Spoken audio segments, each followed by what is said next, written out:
Après l'annonce d'un cessez-le-feu à Kidal entre l'armée et les groupes rebelles du Nord, c'est le calme qui règne désormais dans cette partie du territoire malien. Mais après les récents affrontements qui ont fait des dizaines de victimes, notamment dans les rangs de l'armée, cette dernière se dit plus que jamais prête à remplir ses missions fondamentales.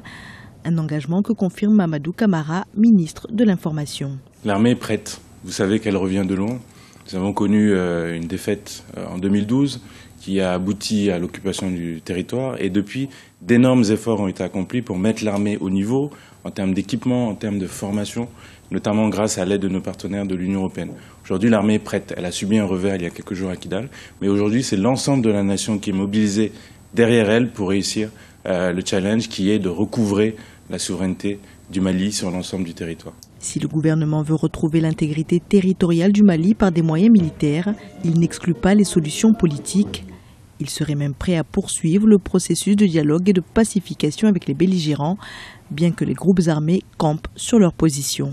L'État malien a posé des actes concrets depuis l'installation du président en septembre 2013. Aujourd'hui, il y a eu une pause, on va le dire, mais qui va être reprise. Vous savez que le président a nommé dernièrement, il y a quelques semaines, un haut représentant en charge des négociations intermaliennes.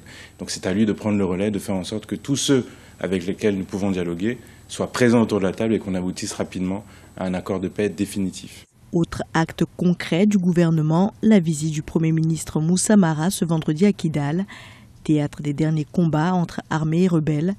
Une visite au cours de laquelle il a une fois encore martelé la volonté de l'État d'être l'unique garant de l'unité nationale.